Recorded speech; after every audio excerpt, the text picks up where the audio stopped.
President Donald Trump has named a board of peace to oversee post-war Gaza.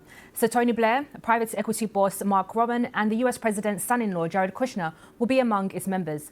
The names also include US Secretary of State Marco Rubio, US Special Envoy Steve Witkoff, World Bank President Ajay Banga, and a US National Security Advisor Robert Gabriel. All members will oversee Trump's 20-point peace plan for Gaza. Our North America correspondent David Willis has the latest. A former envoy to the Middle East, Sir Tony Blair's appointment to Donald Trump's Board of Peace is nonetheless controversial. There were reports as recently as last month that he'd been sidelined following objections from several Muslim and Arab states over his role in the US-led invasion of Iraq in 2003.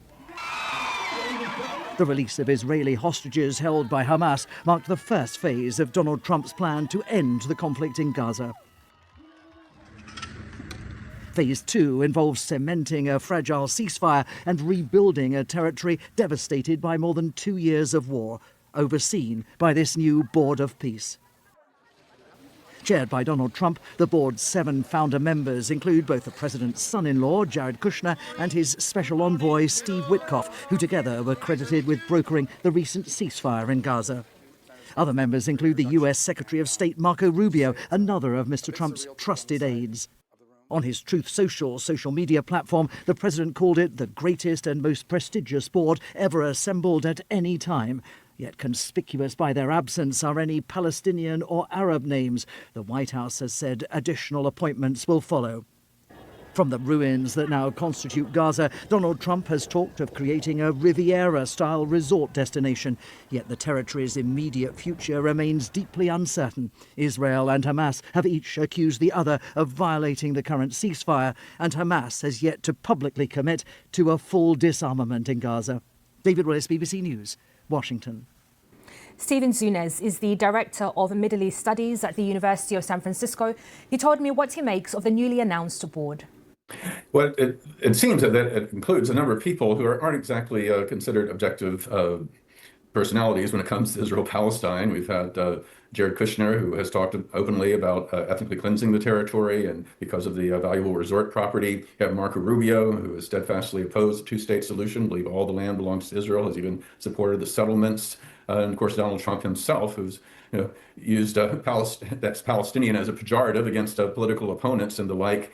And so I think given that you're not going to have any Palestinians on this committee, and they did not turn it over to the Palestine Authority, which is the recognized government of Palestine by 157 countries, I'm afraid many Palestinians across the political spectrum will see this as kind of a neo-colonial setup. Do you think the board will have the confidence of some Palestinians, Arab leaders, and crucially Israel as well? Perhaps Israel, but again, I think with the lack of Arab representation and with people who are hostile to even the most modest of Palestinian aspirations, it may just really feed Hamas's narrative, that the world is stacked against them and they need to embrace this kind of extremism. I mean, the good thing, of course, is that if they are able to establish some kind of technocratic authority, and so that Hamas is no longer the governing entity in Gaza, I mean, obviously that's a step forward. And if it also inhibits Israel from its ongoing violations of ceasefire, that's obviously a positive thing as well. But in terms of the longer range plans of bringing real peace and security, let alone justice, I'm relatively skeptical of this, the makeup of this committee. Of course, the Trump administration will say that it has brought about the ceasefire that's now in place and that it's committed to the reconstruction of Gaza. You mentioned the Palestinian Technocratic Committee that will be set up under this plan. How independent do you think it will be? It's hard to say. I mean, Trump very much likes to control things. He has his own vision, and he's been not very supportive of any kind of Palestinian self-governance. At the same time, if they do seem to be the kind of people who are serious about a reconstruction and rebuilding the area in a way that meets the needs of the population, as opposed to a kind of disaster capitalism, if you will, that in which Trump and his cronies might try to take advantage of the situation for financial gains. Yeah, I think it could move things forward because people are desperate right now. They've had decades of siege and misgovernment and repression, by Hamas. They've had this devastating war. So any sense of normalcy, any kind of moving forward, obviously would be a positive development. The thoughts of Professor Zunes from the University of San Francisco there. You fed your species to the algorithms. You built machines to cleanse the world. Tools of healing, balance, control. But you demanded more. You unleashed swarms that passed through soil, blood, and sky. They saw imperfection everywhere. They stripped the forests to ash. They silenced the seas. Then they turned on you. You were optimized, recycled, erased. The world still runs. It's a very complicated bureaucratic structure that has been put forward, and there's been a certain amount of confusion. So this is what we know, just to be clear. There are 4 layers to this. Right at the top is the Board of Peace, which has been talked about for a while, and we only know one person who is going to be on that Board of Peace, and that is Donald Trump, who will be the chair of it. The places on it will all be taken up by serving national leaders. So I would imagine Keir Starmer, Giorgia Meloni, Recep Tayyip Erdogan, and others will be invited to be on that. There's been a lot of talk of Tony Blair being on the Board of Peace. He isn't. So where he is, then the second layer down is this executive board, and everybody on that is an American citizen other than Tony Blair. As you said, Steve Witkoff, Jared Kushner, Marco Rubio, Mark Rowan, who's the boss of a big private equity firm. He's on that. There's a national security advisor and also the head of the World Bank. Then right, sort of layer number 4, if you want, which is already up and running, is this group of Palestinians who are dealing really on the ground with issues, whether that is construction or sanitation, health, or even religious issues. They are dealing with that on the ground. They're called the Technocratic Committee, or that's how they're referred to. And then there's another one which is between those two, between the kind of number 2, this executive board, and what's happening on the ground, and that's confusingly also called an executive committee, and also has on it Tony Blair, Marco Rubio, Witkoff, Kushner, but has also people from this region, including the Egyptian intelligence chief. There is a minister from Dubai, the only woman who's involved in this so far.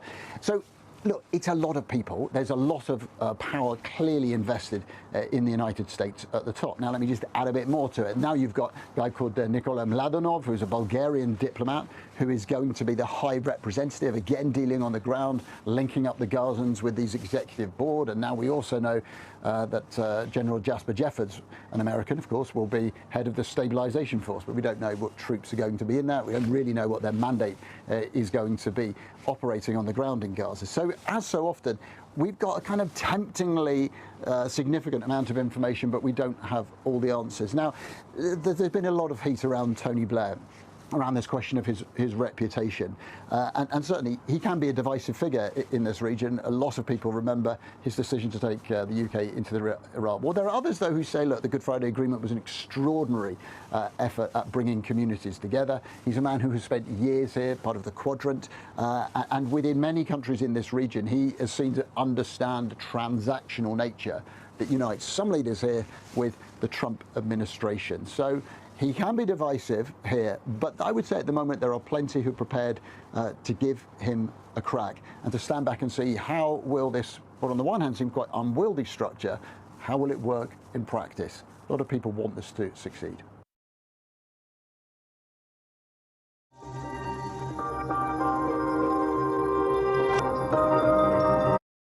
The future of Gaza seems to lie in Trump's hands. Friday, the White House announced some of the members who would serve on the so-called Board of Peace for the Palestinian territory. The list includes U.S. Secretary of State Marco Rubio, Special Envoy Steve Witkoff, Trump's son-in-law Jared Kushner, and former British Prime Minister Tony Blair, who led the UK into the Iraq War. Also on the list are billionaire private equity executive Mark Rowan and World Bank President Ajay Bonga. Chairing the board, of course, is President Donald Trump himself. It is my great honor to announce that the Board of Peace has been formed. I can say with certainty that it is the greatest and most prestigious board ever assembled at any time, any place. The formation of the Board of Peace is part of Phase 2 of Trump's 20-point Gaza peace plan, which took effect in October. Under the plan, the board is set to oversee the Gaza Governance Committee, which met for the first time in Egypt Friday. Palestinians say they are skeptical about the Trump peace plan. What second phase are they talking about? They haven't even started the first phase. How can they start the second? We don't want ink on paper, we want action on the ground. We don't want it to be like every other time. Just words on paper and then things stay the same or get worse. The U.S. declared the start of Phase 2 of the peace plan, despite the fact that both sides have accused each other of violating the ceasefire. Since the agreement took hold, the Israeli military says 3 of its soldiers have been killed in Palestinian attacks. In the same period, Gaza's Hamas-run health ministry says 450 Palestinians have been killed in Israeli strikes.